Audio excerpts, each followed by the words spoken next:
बिस्मिल्लाहिर्रहमानिर्रहीम। अस्सलामुअलैकुम। हमारे चैनल कहानी हब ऑफिशियल में खुशामदीद।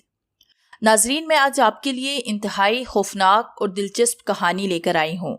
लेकिन कहानी शुरू करने से पहले आपसे गुजारिश है कि अगर आपने हमारा चैनल सब्सक्राइब नहीं किया तो आप हमारे इस चैनल को सब्सक्राइब कर लीजिए और बेल आइकन को भी प्रेस कर लें ताकि हर नई आने वाली वीडियो बआसानी आप तक पहुँच सके। इज्जत नगर में बहैसियत डॉक्टर मुझे प्रैक्टिस करते हुए ज़्यादा से ज़्यादा 3 हफ्ते हुए होंगे कि मुझे महारानी ओशा देवी से मुलाकात का शर्फ हासिल हुआ। इससे कबल मेरे कई मरीज उसकी इंतहाई खूबसूरती और कम सनी का तज़किरा कर चुके थे।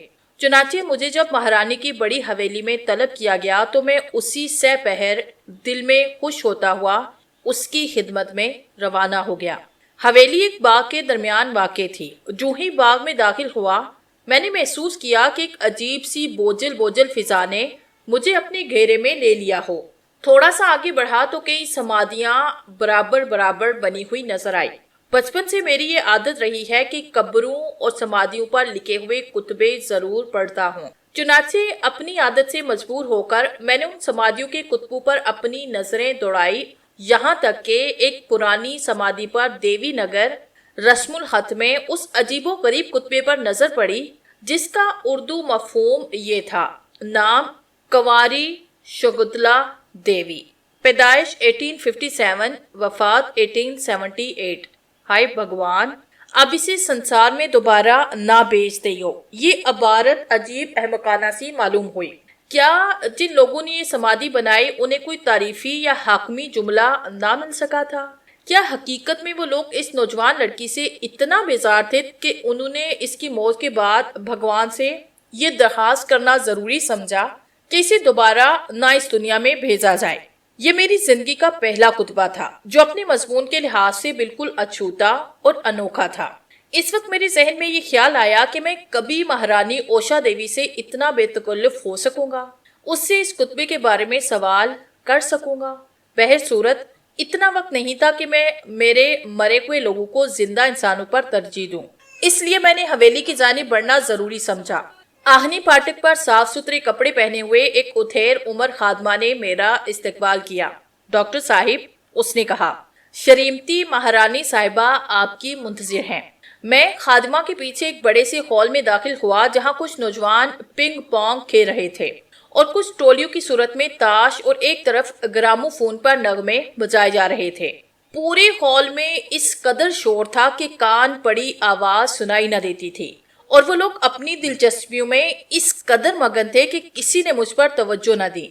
हॉल से होते होते हम लोग शहर में दाखिल हुए और हॉल से हवेली के उस हिस्से में पहुंचे जहां खामोशी छाई हुई थी।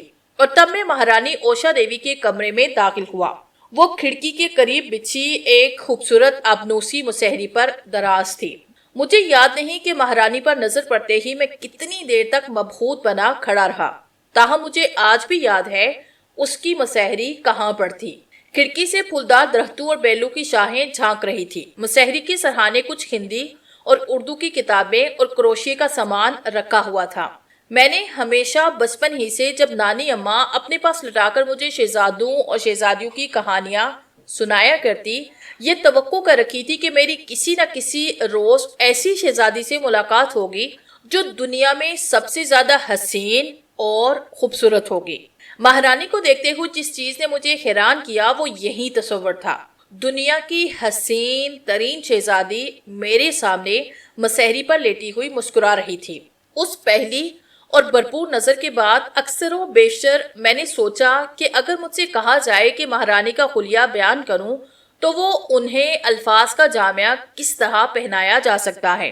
मिसाल के तौर पर उसकी तारीफ के लिए कौन सा लफ्ज इस्तेमाल करना चाहिए। अदीबों और शायरों ने अमूमन अपने महबूब के गाल कश्मीरी सेब से तशबीह किए होंगे। महारानी की आंखों की तारीफ अल्लाह अल्लाह, उसकी आंखों में जो गहराई और गहराई थी, जो तहय्युर और इसरार छुपा हुआ था, इसके बारे में दुनिया के सारे शायरों के दीवान चुप थे। महारानी ओशा देवी के कमरे में सुनहरे पिंजरे में बंद 2 मैना थी जो इतनी खुशहाली के साथ चहक रही थी कि मैं वो जुमले ना सुन सका जिसके जरिए महारानी ने मुझे खुशामदीद कहा था। बहरसूरत इतना खुश अहलाकी जुमला बहरसूरत इंतहाई खुश अहलाकी का मुजाहरा करते हुए उसने सबसे पहले मेरी क़यामगाह और प्रैक्टिस के बारे में सवालात किए। उसकी प्यारी सी आवाज में खोकर मैं तकरीबन ये भूल गया था कि हवेली में मेरी आमद का मकसद असल में क्या है।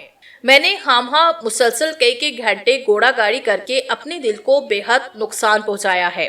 उसने अपनी बड़ी बड़ी आंखें उठाकर देखा। सुबह से ये हालत हो गई है कि हर उस जगह पर दिल धड़कता हुआ मालूम हो रहा है जहां उसे धड़कना नहीं चाहिए। मेरे वाकिफकारों का कहना है कि मुझे तबी मशवरा लेना चाहिए, इसलिए मैंने आपको यहाँ आने की तकलीफ दी। मेहरबानी करके ये देख लीजिए कि मेरा दिल अपनी जगह दुरुस्त हालत में है या नहीं। मैंने उसकी नब्ज और सीने का इस्तेहा जायजा लिया कि मेरे दोनों हाथ कांप रहे थे और खुद मेरा अपना दिल मेरे काबू में नहीं था। ताहम ये पता लगाने में मुझे देर न लगी कि उसका दिल जरूरत से ज्यादा कमजोर है। धड़कन की तरगीब गैर मौजू और पंपिंग की रफ्तार मध्यम है। चुनाचा मैंने उसे मशवरा दिया कि वो 2-3 हफ्ते आराम करे। अगर मैंने घोड़ा सवारी नहीं की तो उसने हंसते हुए कहा, तो मैं परेशान हो जाऊंगी, शायद मेरा हाजमा खराब हो जाए। बहरहाल मैं कोशिश करूंगी कि आपके कहने पर अमल करूं और किताबों और दोस्तों और अपने खूबसूरत विजय के साथ अपना दिल बहलाऊं। विजय के नाम के साथ उसने छोटी नस्ल के एक सफेद कुत्ते की तरफ इशारा किया जो उसकी मुसहरी के पायंती पर बैठा हुआ उसे मुहब्बत बड़ी नजरों से तक रहा था। क्या आपके यहाँ कोई ऐसी साहिब हैं जिन्हें मैं आपकी सेहत और देखभाल के हवाले से जरूरी मशवरा दे सकूं? जी नहीं, मेरा कोई अजीज रिश्तेदार नहीं। इस दुनिया में कोई ऐसा शख्स नहीं जिसकी हिदायत पर मुझे कारबंद होना पड़े। मैं तन्हा हूँ बिल्कुल। लेकिन हवेली में तो लातादाद लोग नजर आ रहे हैं। इनमें ज्यादातर वो लोग हैं जो यहाँ सैरो तफरी के लिए आते हैं। कुछ मेरे खुदाम हैं। जब मैं ये कहती हूँ कि मैं बिल्कुल तन्हा हूँ तो इससे मुराद होती है कि मैं आजाद हूँ। वो आहिस्ता से हंसी। यानी कोई ऐसा शख्स नहीं जो मुझ पर हुक्म चला सके। मैं जरूरी अद्वियात देकर और आराम की हिदायत करते हुए जाने के लिए घूमा तो अचानक उसने मुझसे सवाल किया, आपको समाधियों के करीब खड़े देखा था। मुझे इस खिड़की से सब कुछ नजर आता है। क्या आपको भी मरे हुए लोग मुतासर करते हैं? जी महारानी साहिबा, खासकर कब्रों और समाधियों पर लिखे कुतबे पढ़े बगैर नहीं रह सकता। आपके सवाल से जाहिर होता है कि आपके अंदर भी यही कमजोरी है और गालबन इसीलिए आपने अपने इस कमरे का इंतखाब किया है जिसकी खिड़की से समाधियां साफ दिखाई देती हैं। वो हंसी। इन समाधियों में मेरे अबाओ अजदाद आराम कर रहे हैं। मेरा ख्याल है कि अगर कोई शख्स समाधि में करवट भी बदले तो मुझे फौरन पता चल जाएगा। आपका क्या ख्याल है, समाधियों से इतना करीब होने में कोई खर्च तो नहीं? मेरे ख्याल में जिस्मानी सेहत के लिए ये कुर्ब मुनासिब नहीं। आप डरते हैं कि मेरे माँ बाप या दादा दादी का भूत मुझे परेशान करेगा। ये ना भूलिए कि ये सब की सब समाधियां मेरे अजीज की हैं। बहरहाल आप पहले मेरे दिल को असल जगह पर पहुंचाइए, उसके बाद मसले पर आपसे दिलचस्प गुफ्तगू की जा सकेगी। फिर वल्हाना अंदाज में मुस्कुराती हुई बोली, दिन की बजाय कभी रात में भी तशरीफ लाए, मैं आपको बागीचे में मिलूंगी। आप अंदाजा नहीं कर सकते कि चांदनी रात में एक बड़े सफेद उल्लू की मैयत में घूमते हुए कितना लुत्फ आता है, खसूसन इस वक्त जब वो उल्लू इधर उधर आपके आगे आगे उड़ता हुआ फिर रहा हो और समाधियों के कुतबों पर बैठकर आराम करने लगता हो। मैं शहर में इस तरह वापस हुआ जैसे कोई सहरज़दा इंसान हो। रियासत में आने के बाद महारानी ओशा कुमारी की पहली हस्ती ऐसी थी जिसने मुझे एहसास दिलाया कि मैं भी गोश्त पोश का बना हुआ एक इंसान हूँ। इससे कबल मेरी हैसियत एक बेहिस डॉक्टर जैसी थी, लेकिन एक शख्सियत ने मेरी हालत बिल्कुल ही बदल के रख दी। मैं ये जानता था कि कभी महारानी को हासिल नहीं कर सकूंगा, लेकिन सीने के अंदर जैसे कोई चुपके चुपके दिल में मीठी चुस्कियां ले रहा था। आंखों में वही मनमोहनी सूरत घूम रही थी और कामून में उसकी वही महत्वरी आवाज रस हो रही थी। मैं अगले हफ्ते 3 मरतबा महारानी ओशा देवी की हवेली में गया और ये देखा कि उसकी हालत बड़ी ही मामूली सी तब्दील हुई है। मैंने तय किया कि बिजली का इलाज शायद फायदेमंद साबित हो। मेरे पास रिपोर्टेबल एयर पेस्ट यानी ऐसा सामान मौजूद था जिसे आसानी के साथ एक जगह से दूसरी जगह ले जाया जा सके। इलाज महारानी के ही कमरे में शुरू किया गया। इस इलाज के बायस मुझे तवील अरसे तक रोजाना हवेली में जाना पड़ा। इस दौरान महारानी ने मुझसे ऐसी मजेदार बातें की जिनकी आज भी याद आती है तो दिल में चिबन सी होने लगती है।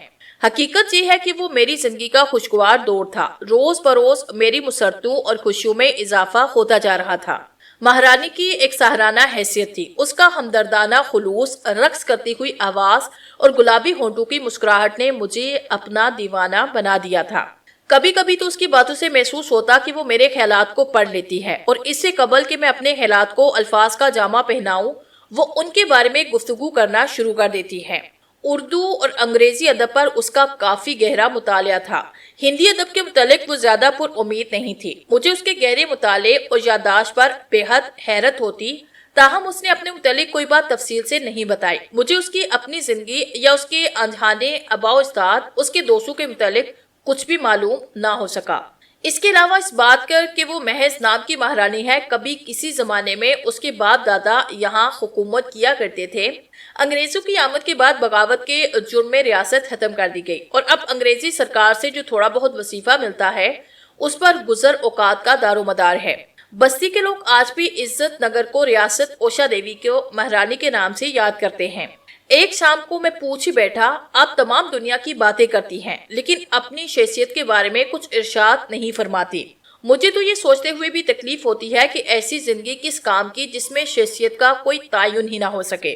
میں ہنس پڑا۔ آپ کا مطلب ہے کہ آپ کی کوئی شخصیت نہیں؟ حالانکہ میرے خیال میں یہ آپ کی پرکشش شخصیت ہے جو روزانہ مجھے یہاں کھینچ لاتی ہے۔ میں جھوٹ نہیں بول رہی، اس نے کہا۔ میں احمق بھی نہیں، لیکن حقیقت یہی ہے۔ سمجھ میں نہیں آتا کہ کیسے وضاحت کروں۔ کبھی کبھی تو میں یہ محسوس کرتی ہوں کہ میں کہاں کھو گئی ہوں اور اس کی تلاش میں ہوں کہ اپنے آپ کو ڈھونڈ نکالوں، اور کبھی میں تنہا رہ جاتی ہوں، چاہے آپ میرے پاس ہوں یا کوئی دوسرا شخص۔ ایک دو ثانیے میں وہ سانس لینے کے لیے رکی۔ آپ نے محسوس کیا ہوگا میں اپنے بارے میں سنجیدگی سے کوئی بات نہیں کر سکتی، حالانکہ میں دل سے چاہتی ہوں کہ آپ سے ایسی باتیں کروں جن کا تعلق صرف میری ذات سے ہو۔ کوشش کیجئے مہارانی صاحبہ، میں نے لجاجت آمیز لہجے میں کہا۔ میں بھی دل سے چاہتا ہوں کہ آپ مجھ سے اپنے آپ کو مت چھپائیں۔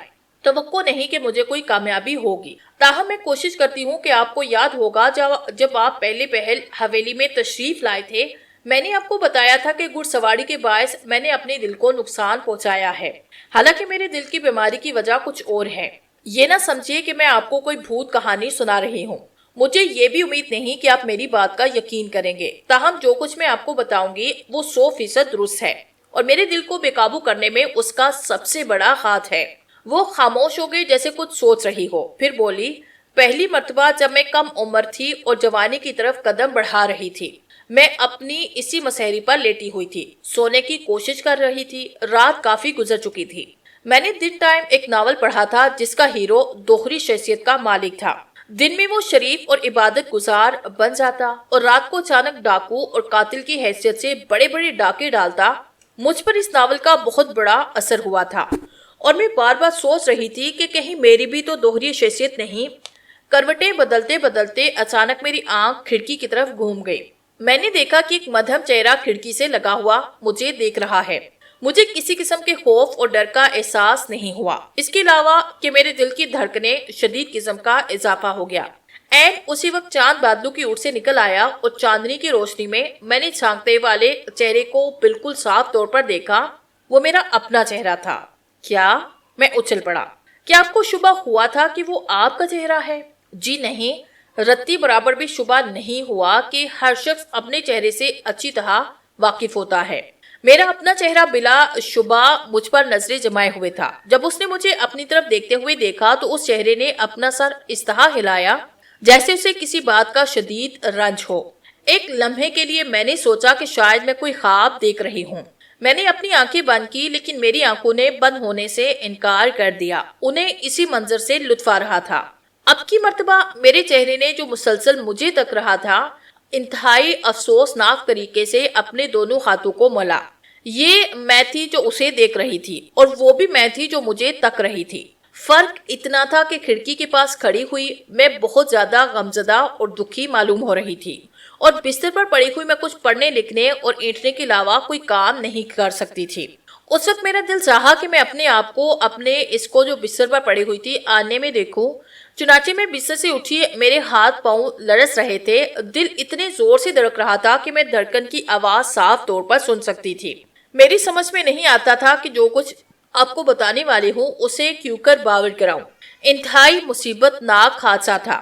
میں سنگار دان کے سامنے بڑے سے آئینے کے سامنے کھڑی ہوئی تھی، لیکن اپنے آپ کو دیکھنے سے بالکل قاصر۔ آئینے میں دیوار کی تصویر پر نظر آ رہی تھی، الماری کا کونا کونا نظر آ رہا تھا، چڑیا کا پنجرا نظر آ رہا تھا، اور وہ ساری چیزیں نظر آ رہی تھی جو ہمیشہ اس میں نظر آتی ہیں۔ لیکن میرا اپنا عکس غائب تھا، اس طرح غائب تھا جیسے میرا کوئی وجود ہی نہ ہو۔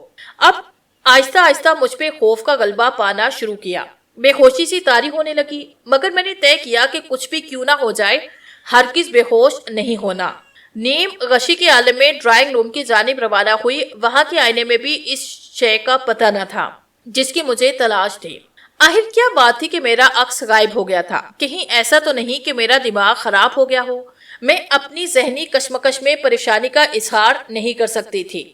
تھکے تھکے قدموں سے میں اپنے کمرے میں داخل ہوئی، ہمت کر کے کھڑکی پر نظر ڈالی۔ چاند اپنی پوری آب و تاب کے ساتھ چمک رہا تھا، لیکن کھڑکی سے کسی کا جھانکتا ہوا چہرہ نظر نہیں آ رہا تھا۔ میں آئینے کے پاس آئی اور وہاں آئینے میں میرا عکس موجود تھا، اتنے فرق کے ساتھ کہ چہرہ اداس تھا اور آنکھوں میں آنسو تیر رہے تھے۔ کیا میں آپ کو دوسرا واقعہ بھی سناؤں، یا یہ سمجھ لوں کہ آپ نے میری توقع کے مطابق پہلے ہی واقعے پر اعتبار نہیں کیا؟ سنا دیجئے دوسرا واقعہ بھی، میں نے کہا۔ شاید ان دونوں واقعات کی روشنی میں کوئی ماہر نفسیات مجھے آپ کے دل کے بارے میں کوئی مناسب مشورہ دے سکے۔ دوسرا واقعہ تقریباً 3 سال بعد ہوا۔ میں بیمار تھی اور پریشان تھی کہ کوئی سی کیوں رہتی ہوں۔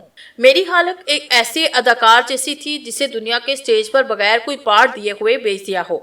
اس زمانے میں میرے کمرے کا ایک صوفہ لگا ہوا تھا۔ ایک شام کو میں نے اس صوفے پر خود کو لیٹے پایا۔ اس کی شکل، اس کا جسم، اس کے جسم کا ایک ایک رواں میرا اپنا تھا۔ وہ صوفے پر نیند دراز تھا اور مجھے تکی جا رہی تھی، اور پہلے کی طرح اداس اور غم زدہ معلوم ہوتی تھی۔ ایک بار مجھ پر غشی طاری ہونے لگی، لیکن میں نے اپنے ہوش بحال رکھے۔ ایسا لگتا تھا جیسے وہ مجھ سے کچھ کہنا چاہ رہی ہے۔ میں نے اس کے تھرتھراتے ہوئے ہونٹوں کو ہلتے دیکھا، لیکن کان میں کوئی آواز نہیں آئی۔ میرے قریب ہی ایک میز پر دستی آئینہ پڑا تھا۔ میں نے ہاتھ بڑھا کر اسے اٹھایا، اس میں اپنا عکس دیکھنے کی کوشش کی، لیکن میں اپنے خوف میں حق بجانب تھی۔ آئینے میں میرے عکس کا کوئی نام و نشان نہیں تھا، لیکن میرے کمرے میں موجود دیگر چیزیں صاف نظر آ رہی تھی۔ تھوڑی دیر میں وہاں بیٹھی ہوئی آئینے میں اپنے آپ کو اسی طرح تلاش کرتی رہی، گویا مجھے ہپنوٹائز کر دیا گیا ہو، اور میں مجبور ہو گئی ہوں کہ آئینے پر نظریں جمائے رکھوں۔ پھر آہستہ آہستہ میرا عکس ابھرنا شروع ہوا، یہاں تک کہ آئینے میں اپنے آپ کو واضح طور پر دیکھنے لگی۔ میرے چہرے پر تھکاوٹ کے آثار تھے، ایسے لگتا تھا جیسے میں نے کوئی طویل سفر کیا ہے اور اب تھکی ہاری اپنے گھر میں آئی ہوں۔ میں نے آج تک ان دونوں واقعات کا کسی سے ذکر نہیں کیا۔ اب پہلی شخص ہے ڈاکٹر صاحب جنہیں میں نے اپنی یہ باتیں بتائی۔ میرا خیال ہے کہ یہ دونوں واقعات آپ نے خواب میں دیکھے ہوں گے، اور اب اپنے خوابوں کو حقیقت سمجھ کر خامخواہ ان کے بارے میں پریشان ہیں۔ اگر ایسی باتیں کریں گے تو آئندہ آپ کو اپنے بارے میں ایک بات بھی نہیں بتاؤں گے۔ اس نے برا سا منہ بنا کر میری جانب دیکھتے ہوئے کہا۔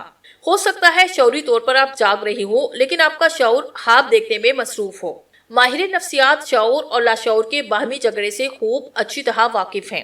میں آپ کو ایسی کئی مثالیں دے سکتا ہوں، گھبرانے کی کوئی ضرورت نہیں، اس قسم کے واقعات عام ہیں۔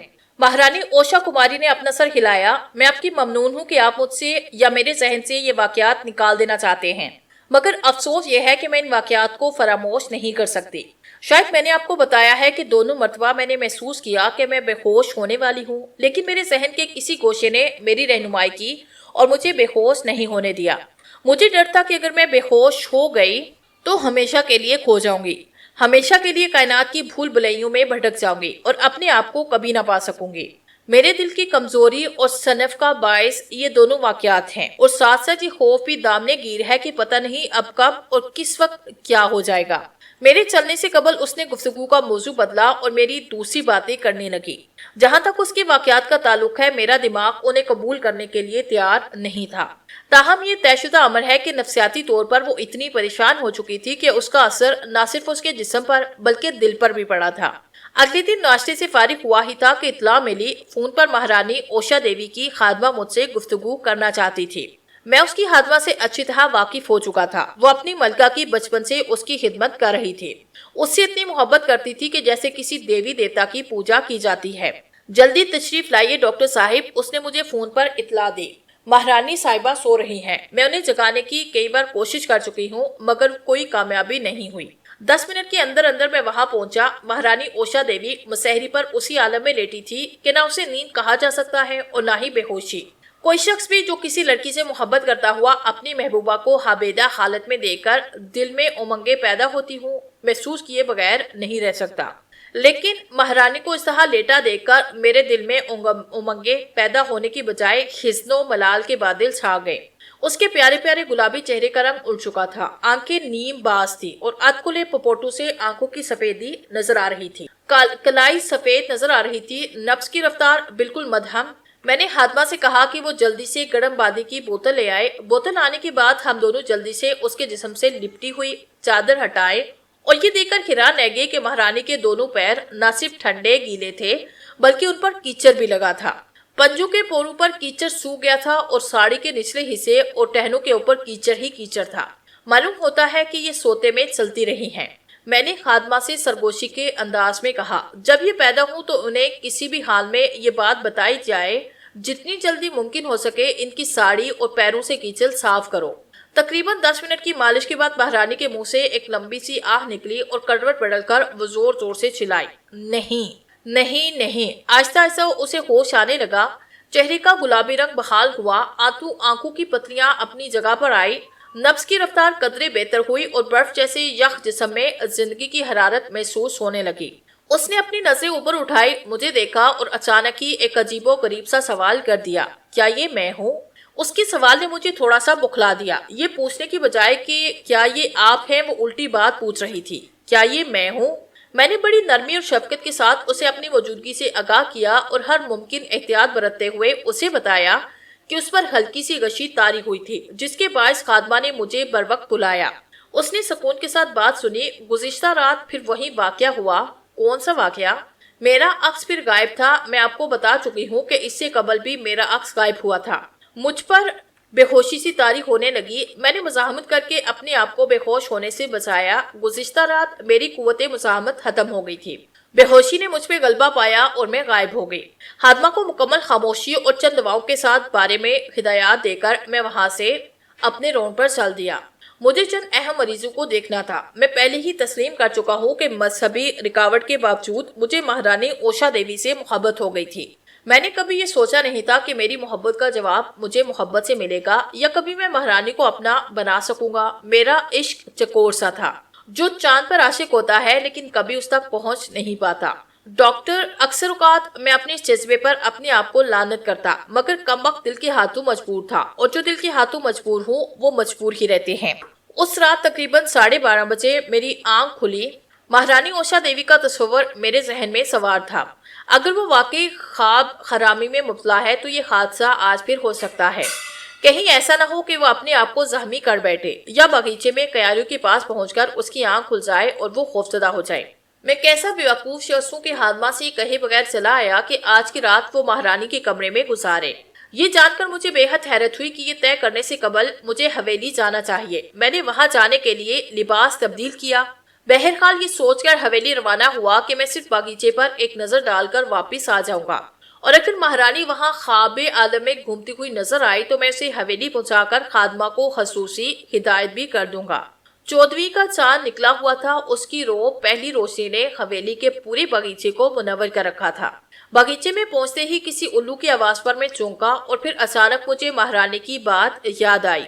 आप अंदाजा नहीं कर सकते कि चांदनी रातों में एक बड़े सफेद उल्लू की मैयत में घूमते हुए कितना मजा आता है, खसूसन उस वक्त जब वो उल्लू इधर उधर आपके आगे पीछे फिर रहा हो और समाधियों के कुतबों पर बैठकर आराम करने लगता हो और ऐन उसी वक्त एक बड़ा सफेद उल्लू मेरे रुखसारों से टकराता हुआ एक समाधि पर जाकर बैठ गया। मैंने इधर उधर नजरें दौड़ाई। एक समाधि के पास जमीन पर मुझे कुछ सफेद सी चीज पड़ी नजर आई। मैं फौरन ही समझा कि वो कौन है। तेज तेज कदमों से चलता हुआ मैं महारानी तक पहुंचा। वो बेहोश थी, दांत पिचे हुए थे, हाथ पांव अकड़ चुके थे, सांस इस तरह जा रही थी जैसे उस पर नजाका आलम तारी हो। और तब मेरी नजरें इत्फाकिया तौर पर समाधि के कुतबे पर पड़ी। कुंवारी शकुंतला देवी, हाय भगवान, अब इसी संसार में दोबारा ना भेजो। महारानी के मुंह से चीख निकली, जिसके बाद मेरी तवज्जो कुतबे से हटकर एक बार फिर उसकी जानिब मबसूल हो गई। मैंने आगे बढ़कर उसके जिस्म को अपने हाथों से उठाया। वो फूल की तरह हल्की फुल्की थी। छोटे छोटे कदमों से चलता हुआ मैं उसके कमरे में ले आया। विजय ने मुझे कमरे में आता देखा तो प्यार भरी नजरों से जुबान बाहर करते हुए मुझ पर चिमट गया। मैंने महारानी को मुसहरी पे लिटाया तो वो मुझे फरामोश करके उसके सफेद हाथों को चाटने लगा। थोड़ी देर तक मैं वहीं बैठा रहा, फिर हातमा के कमरे में जाकर उसे बेदार किया। उससे कहा कि वो महारानी ओषा देवी के कमरे में जाकर सोए, कि वो ख्याल रखे कि वो दोबारा बाहर ना जा पाए। अगली सुबह मैं मरीजों से निपटकर पहली फुर्सत में महारानी की हवेली तक रवाना हुआ। रास्ते में मुझे खादमा मिल गई। मैं आपको बुलाने जा रही थी, उसने कहा। महारानी साहिबा की वही कल सी हालत है, ऐसी गहरी नींद सोई है कि उन्हें देखते हुए डर लगता है। मालूम होता है कि वो आजकल जल्दी थक जाती हैं। मैंने उसे तसल्ली दी। शायद आपका कहना ठीक हो, मेरी समझ में नहीं आ रहा कि वो ऐसा कौन सा काम करती हैं जिसकी वजह से वो थक जाती हैं। उसने कहा, रात उसके जाने के बाद मालूम होता है कि कोई बिल्ली घुस आई थी। महारानी साहिबा की दोनों मीनाएं अपने पिंजरों में मरी पड़ी हैं। अब मैं उन्हें कैसे बताऊंगी कि उनकी मीनाएं बिल्ली ने मार डाली। मैं बता दूंगा उन्हें, मैंने समझाया, लेकिन खुदा के लिए पिंजरों को कमरे से बाहर ले जाओ। अगर महारानी जागी तो उन्हें फौरन सदमे का सामना ना करना पड़े, मैंने कहा। खादमा पिंजरों को लेकर बाहर चली गई और मैं मुसहरी के पास जाकर बैठ गया। मैंने महारानी की सफेद कलाई पर अपना हाथ रखा ताकि उसकी नब्ज देखी जा सके, मगर अचानक से मेरा दिल जोर जोर से धड़कने लगा। वो हाथ जिन्हें प्यार करने की आरज़ू मेरे सीने में करवट लेती रहती थी, सफेद पड़े हुए थे। उनकी उंगलियां खून आलूद थी। मुट्ठियों में मीनाओं के परों के गुच्छे दबे हुए थे। पहली मर्तबा मुझे महारानी ओषा देवी के पास बैठे हुए खौफ महसूस हुआ, मगर जैसे तैसे मैंने अपने आप पे काबू पाया। मुलाजमा से नीम गर्म पानी मंगाकर महारानी के हाथ के सारे निशानात साफ किए। थोड़ी देर के बाद वो होश में आई। उसकी आंखों में वेशीपन था, लेकिन जल्द ही वो पुरसुकून हो गई। फिर वो मेरी तरफ मोहब्बत भरी नजरों से ऐसे देखने लगी जैसे वो मेरा खैर मुकद्दम कर रही हो। मैं फिर बेहोश हो गई थी। उसने पूछा। मैंने अस्पात में सर हिलाकर नुस्खा लिखा और एक इंजेक्शन उसे लगा दिया। विजय कहाँ है? उसने कमरे में चारों तरफ देखा। आज सुबह से गायब है, उसने कहा। मैंने उसे हर जगह तलाश किया, पास पड़ोस के लोगों से भी पूछा, लेकिन किसी को पता नहीं। वो खिड़की से बाहर कूद गया होगा, महारानी ने कहा, और अब किसी गंदी कुतिया के पास बैठा अपनी दुम हिला रहा होगा। अचानक उसे मेरी मौजूदगी का एहसास हुआ तो उसका चेहरा शर्म से लाल हुआ। उस वक्त वो मुझे इतनी प्यारी लगी कि मेरा दिल चाहा कि अहलाको अदाब के सारे बंधन तोड़कर उसे प्यार करूं। मैंने एक बड़ा भयानक ख्वाब देखा है विजय के मुतालिक, उसने मुझे कहा। अब मैं खुद ही उसे तलाश करके लाऊंगी। मैं जानता था कि जब वो किसी बात का तहैया करे तो उसे रोकना बड़ा मुश्किल है। अपनी बात के आगे वो किसी बात नहीं मानती। उसे आराम का मशवरा देने से कबल जरूरी था कि मैं उसे बताऊं वो पिछली 2 रातों से सोते में चलने लगी है। तन्हाई उसके लिए मौजू नहीं, डर है कि उसे कोई नुकसान ना पहुंच जाए। अगर आप इजाजत दे तो मैं आपको किसी नर्स का इंतजाम करूं, मैंने कहा। वो आपका पूरा ख्याल रखेगी। उसने कुछ देर सोचा। ठीक है, उसने इस बात में सर हिलाया। पता नहीं क्या बात है, मेरा दिल नहीं चाहता कि आपकी बात मानने से इनकार करूं। आप तो मुझे हुक्म दिया करें। उसने कुछ देर के बाद सोचा। जब मैं हवेली से वापस हुआ तो उसका आखिरी जुमला आखिरी बार मेरे कानों में गूंज रहा था। क्या उसने संजीदगी से ये बात कही थी? जो लड़की सिर्फ हुक्म चलाना चाहती है, क्या वो दिल से चाहती है कि मेरे अहकामात पर अमल करे? कहीं इस जुमले में इशारे मोहब्बत तो पोशीदा नहीं? सपहर को खुद ब खुद मेरे कदम उस हवेली की तरफ उठ गए। मुझे देखते ही वो कहने लगी, आपने बिल्ली के जुर्म के मुतालिक कुछ सुना? उसकी आंखों में आंसू भरे हुए थे और आवाज कपकपा रही थी। उसने मेरी दोनों मीनाओं को मार डाला। मेरी समझ में नहीं आया कि क्या कहूँ। बहर सूरत मैंने अफसोस में सर हिलाते हुए हमदर्दी का इजहार किया। बड़ी प्यारी मीनाएं थी। जी हाँ, मैं तो उन पर आशिक थी, उसने कहा। इसके अलावा मुझे विजय की तरफ से भी परेशानी है। वो मेरी नजरों से घंटे के लिए भी दूर नहीं रह सकता। मेरे बगैर वो पागल हो जाएगा। किसी ने उसे चोरी नहीं कर लिया? नहीं, किसकी मजाल जो आपके कुत्ते को चुराए। परेशान ना हो, इधर उधर होगा, शाम तक आ जाएगा। नर्स का इंतजाम हो गया? उसने बात काट कर पूछा। जी हाँ, वो आज आ जाएगी। उसके लिए किसी कमरे का इंतजाम कीजिए। दिन में वो आपके कमरे में रहेगी और रात के वक्त आपके कमरे में आकर बैठ जाया करेगी। काश वो स्वेपर पहनने की आदी ना हो, उसने मुस्कुराकर कहा। लेकिन जब वो मेरे कमरे में मुझ पर नजरें जमाए बैठी होगी तो मैं किस तरह सो सकूंगी? खैर, अगर आपकी यही मर्जी है तो यही सही। और फिर इस जुमले के साथ उसने गुफ्तगू का आगाज बदल दिया। आज की सपहर कितनी खूबसूरत है, चलिए थोड़ी देर बाहर घूम आए। हम दोनों देर तक हवेली के बगीचे में घूमते रहे। वो जानबूझकर समाधियों की तरफ नहीं गई। ऐसे मालूम होता था जैसे वो जानबूझकर उस तरफ को नजरअंदाज कर रही हो। तकरीबन 5 मिनट के बाद हम लोग बाग के मालिक को अपनी तरफ आता देखकर खुशी से उछल पड़े। वो विजय को एक छोटी सी जंजीर के साथ बांधे हमारे पास ला रहा था। मैंने तेजी से आगे बढ़कर विजय की जंजीर अपने हाथों में ली। ये कहाँ से मिला तुम्हें? मैंने माली से पूछा। ये दरिया के किनारे घूम रहा था, मैं इसे देखते ही पहचान गया और इसे लेकर यहाँ आया। मैंने विजय की पुष्ट को प्यार के साथ थपथपाया। उसके मुंह से भी खुशी की आवाज निकली और वो अपनी नन्ही सी दुम हिलाने लगा।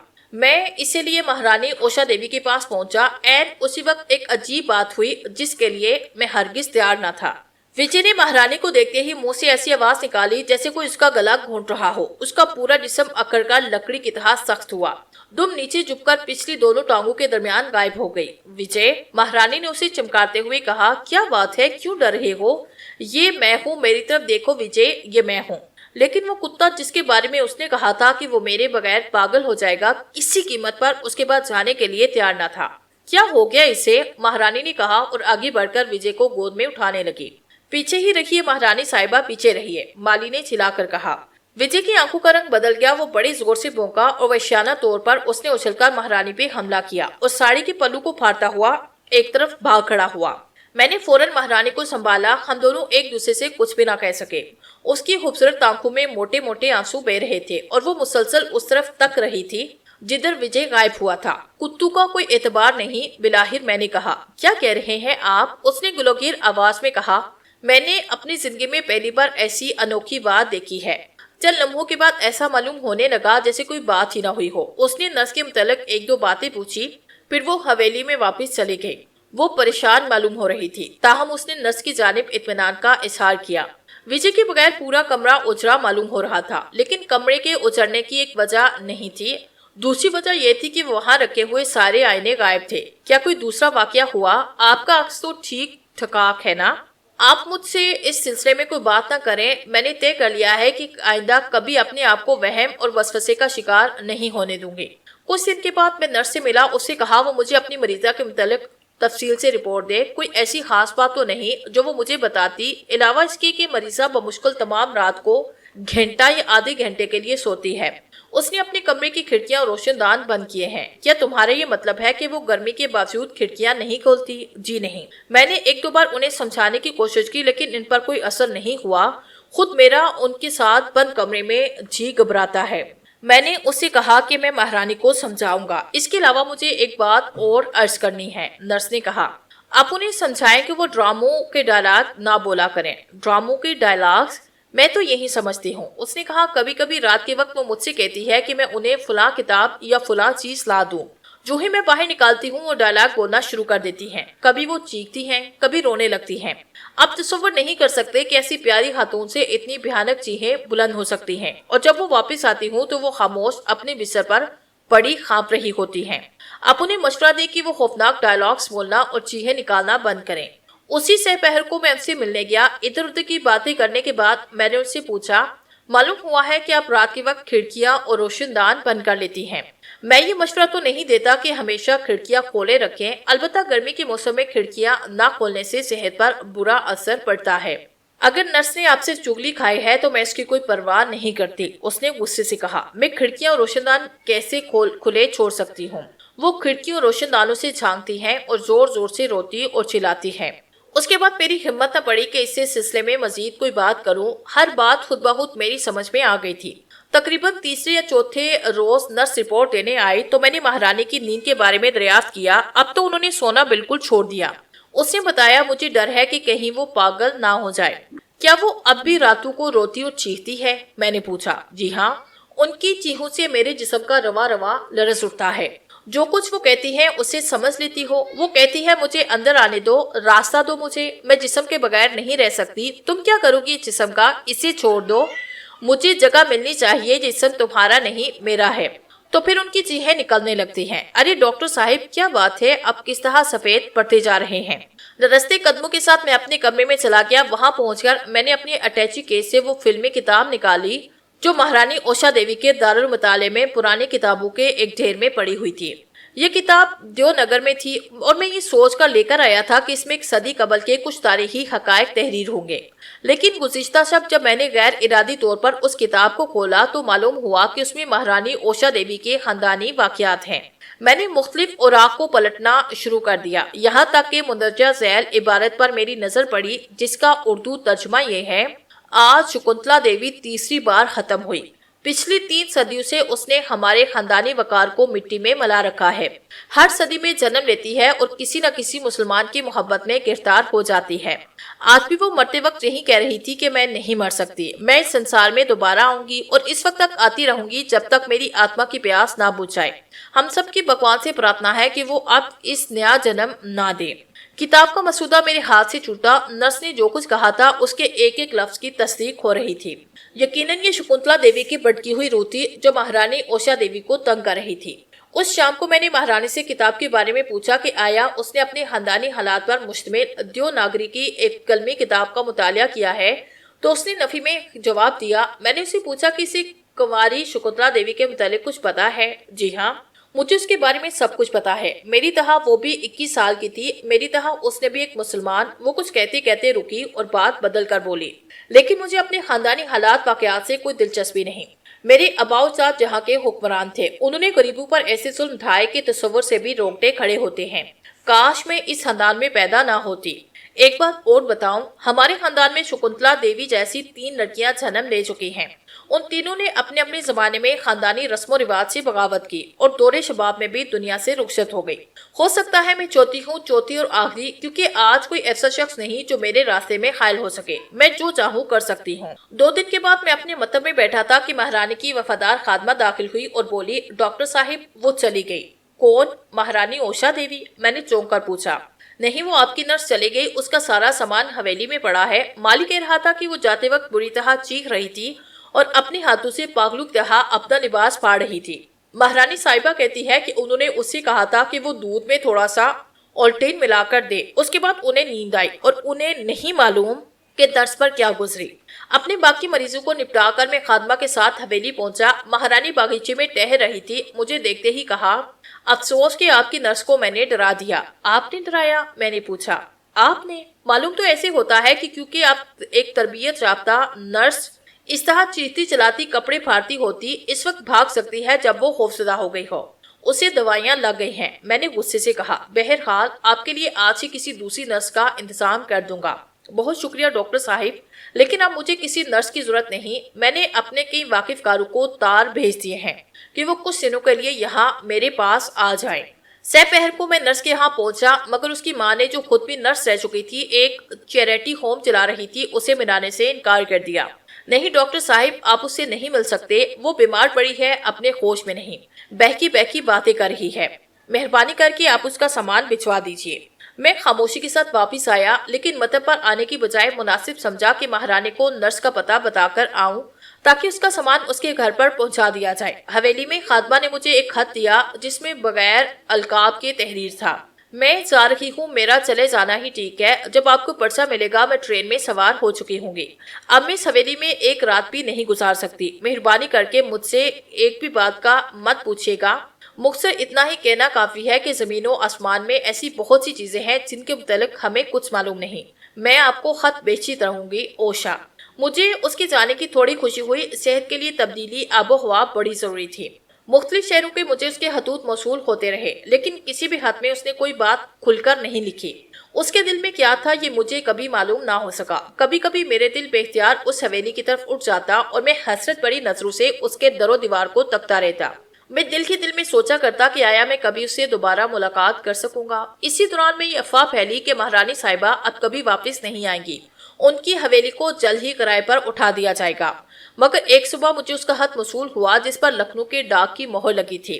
آپ کے بغیر ادھر ادھر بھٹک کر پریشان ہو چکی ہوں، میں آپ کے قدموں میں رہنا چاہتی ہوں۔ پیر کے دن عزت نگر پہنچ جاؤں گی، منگل کی صبح مجھ سے ضرور ملیے۔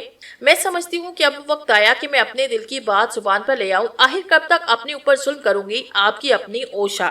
اس خط نے مجھے سر سے پاؤں تک مست و بے خود کر دیا۔ وہ میری تھی، مجھ سے محبت کرتی تھی، میرے بغیر یہ دنیا اس کے لیے سنسان تھی۔ خود میرا اپنا حال بھی اس سے کچھ مختلف نہ تھا۔ واقعی اب وقت آ گیا تھا کہ میں اپنے دل کی بات زبان پر لے آؤں، اسے بتاؤں کہ اوشا، جب سے تمہیں دیکھا ہے اسی دن سے تمہیں چاہنے لگا ہوں۔ کس بے چینی کے ساتھ میں نے وقت گزارا اس کا بیان احاطے تحریر میں نہیں آ سکتا۔ پیر کی رات 12 بجے اچانک میری آنکھ کھولی، ایسے لگا جیسے کوئی مجھے آواز دے رہا ہو۔ چھوٹی چھوٹی کنکریاں میری کھڑکی پر پھینکی جا رہی تھی۔ میں نے جھانک کر دیکھا، مہارانی اوشا دیوی کھڑی تھی اور مجھے اشارے سے بلا رہی تھی۔ جلدی کرو جلدی، اس نے مجھے دیکھتے ہوئے کہا، مجھے تمہاری مدد کی ضرورت ہے، جلدی کرو، میری زندگی خطرے میں ہے۔ میں گرتا پڑتا باہر بھاگا، دروازے کے پاس اپنے دونوں بازو پھیلائے کھڑی تھی۔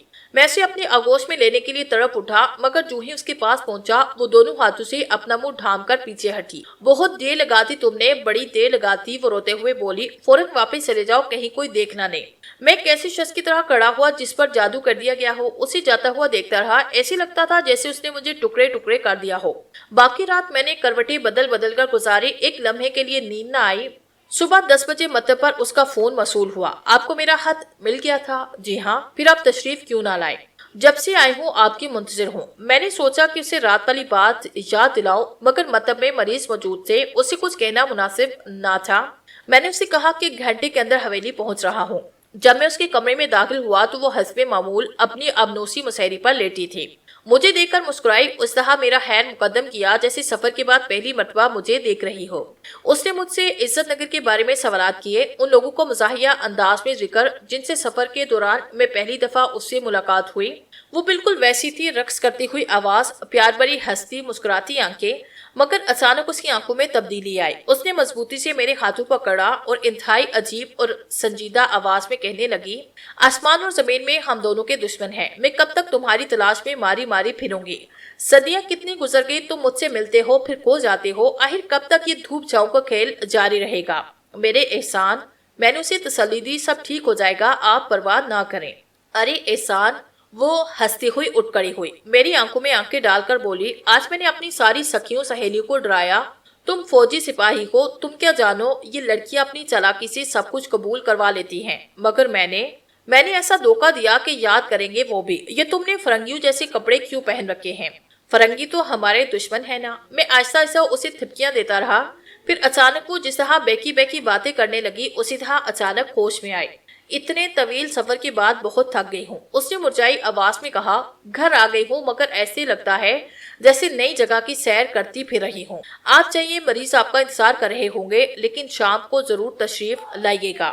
شام ہونے کی نوبت نہ آئی، دوپہر کو خادمہ کا فون آیا، فوراً آئیے ڈاکٹر صاحب، مہارانی صاحبہ کی حالت بڑی خراب ہے، میرا خیال ہے بھگوان نہ کرے مر رہی ہیں۔ پھر اچانک فون پر اس کی چیخ سنائی دی، ایسے معلوم ہوا کہ فون اس کے ہاتھ سے چھوٹ کر زمین پر گر گیا ہے۔ میں تیزی کے ساتھ حویلی کی طرف لپکا، وہاں پہنچ کر میں نے دیکھا کہ مہارانی کا سانس رک چکا ہے، وہ اپنی آخری جدوجہد کر رہی ہے، موت کو شکست دے سکے۔ میں نے فوراً ایک انجیکشن بیگ سے نکال کر اسے لگایا، ایسے لگتا تھا اس کا جسم کا سارا خون نچڑ چکا ہے۔ انجیکشن لگتے ہی اس کا سارا جسم تھر تھرایا، پھر مہارانی نے اپنی بڑی بڑی آنکھیں کھولی، آنکھ کی پتلیاں اس کے قابو میں نہیں تھی، اس کے ہونٹ کانپنے لگے۔ میں جیت گئی ہوں ڈاکٹر صاحب، اس نے مجھ سے کہا، اب وہ میرا جسم ہرگز نہیں چھین سکتی، مجھے اپنے بازو میں چھپائے، مجھے پیار کرے، میں آپ سے پیار کرتی ہوں، دل ہی دل میں آپ کی پوجا کرتی رہی ہوں۔ اس نے میرا ہاتھ پکڑ کر زور سے دبایا، ایک لمحے کے لیے اس کی آنکھیں چمک اٹھی، میں نے اپنا چہرہ آگے بڑھا کر اس کے ہونٹوں پر اپنے ہونٹ رنگ کر زندگی کا پہلا اور آخری پیار کیا۔ اس کے دونوں ہونٹ مسکرا اٹھے، آنکھیں بند ہو گئی، ایک معمولی سی ہچکی منہ سے نکلی اور وہ بے حس و حرکت ہو گئی۔ اس کے بعد میں عزت نگر میں ٹھہر نہ سکا، اپنے مطلب واپس چلایا۔ اس دوران پاکستان بنا اور میں ہجرت کر کے یہاں منتقل ہو گیا، مگر آج تک مہارانی اوشا دیوی کی یاد میرے دل میں جو کی تو باقی ہے، اب بھی مجھے اس کا انتظار ہے۔ میں سمجھتا ہوں کسی روز کسی نہ کسی گلی سے وہ مسکراتی ہوئی آہستہ سے ضرور آئے گی۔ پچھلے 4 جنم سے وہ میری تلاش میں ہے، لیکن 5ویں جنم میں اس سے مایوسی نہیں ہوگی۔ جو آگ صدیوں سے اس کے دل میں سلگ رہی ہے، اب وہ میرے دل کو جلا رہی ہے۔ اس کی یاد ہی تو میرا سب کچھ ہے۔